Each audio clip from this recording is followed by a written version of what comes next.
If our friend here could speak, he or she might very well be saying, "Oh, my aching back." Back pain is one of the most common of human complaints, which is why new treatments in the works are raising so many hopes. Our Sunday morning cover story is reported now by Martha Teichner.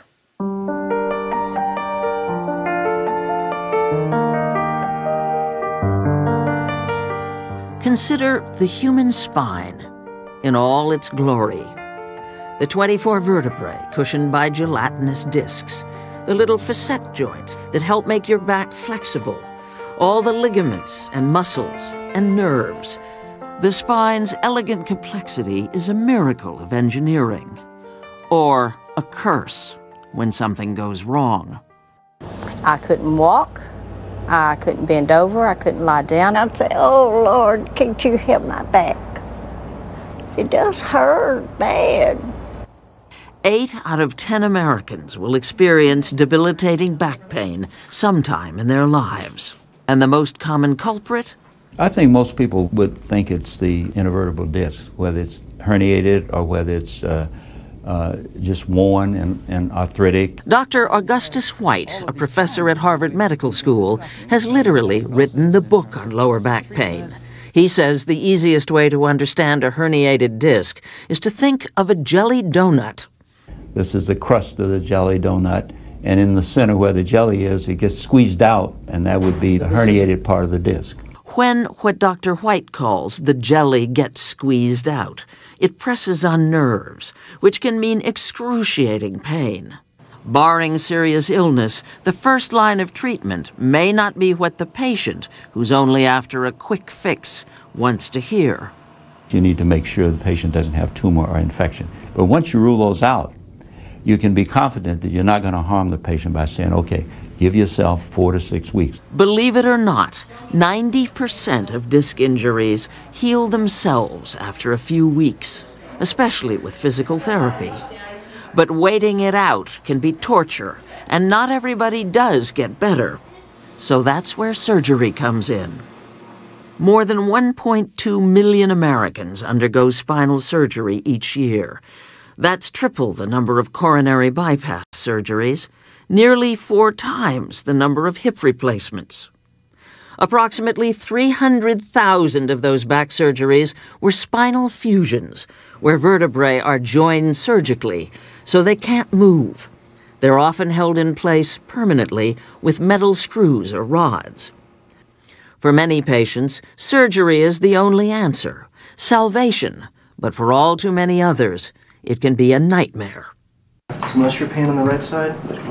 Which brings us to Dr. Kevin Pauza.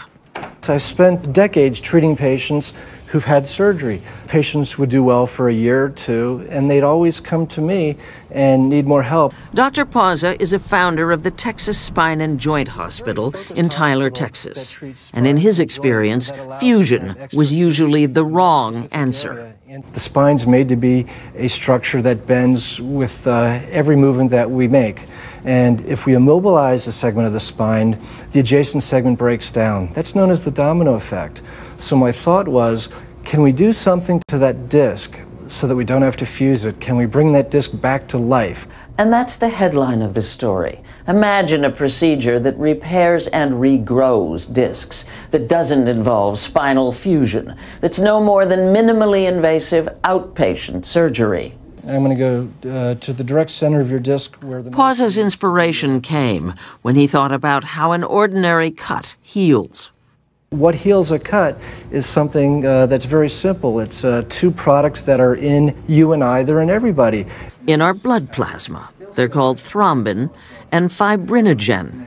For the cut to heal, the 2 components come together and they make a substance called fibrin. When the 2 components in concentrated form are injected into the disc through a kind of squirt gun Pauza invented, just like epoxy glue, they combine and become fibrin. And it's traveling through the disc, permeating all the tears that exist in the disc. And then over time, it starts to become firm. Injected into the damaged disc, the compound acts like a sealant, filling cracks and crevices and eventually allowing the disc to regrow.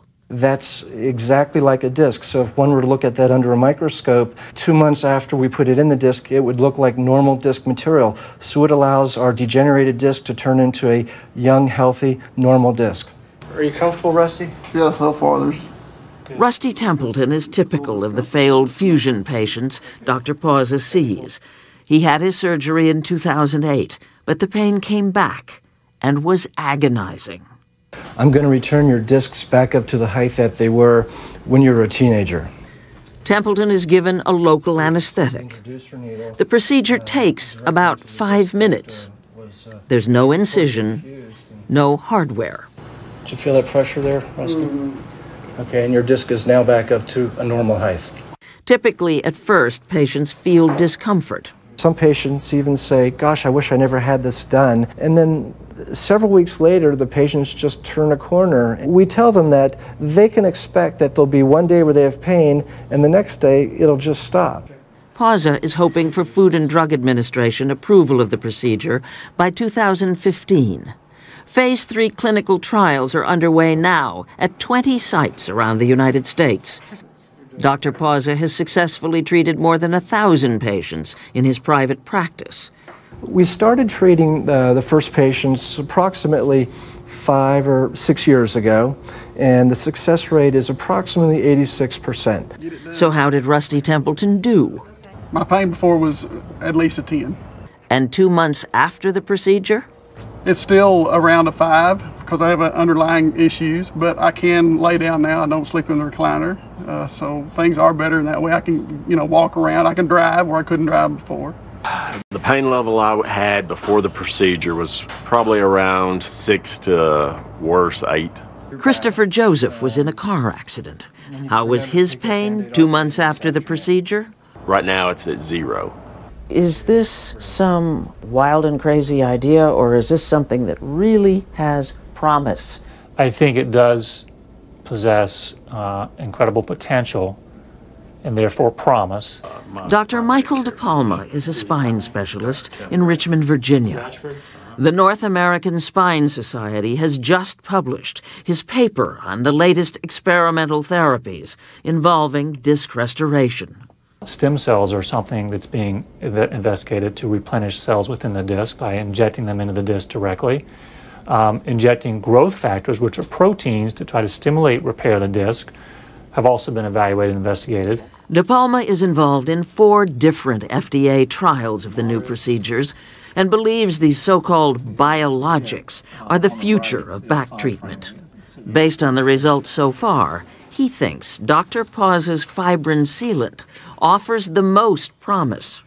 If Dr. Pauza pulls this off, even if it's 50% successful with someone, is that significant? It'd be huge. And then there's the cost. Compare spinal fusion and fibrin treatment.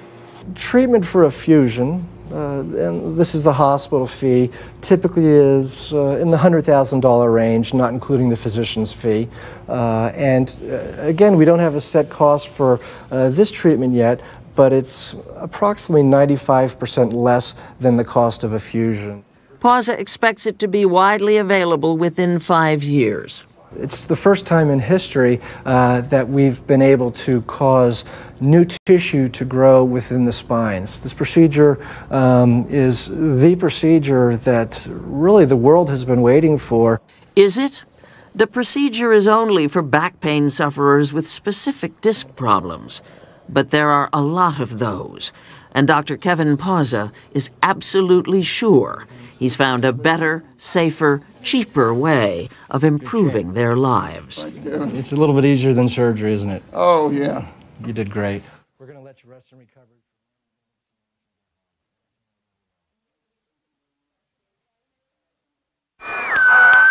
Next.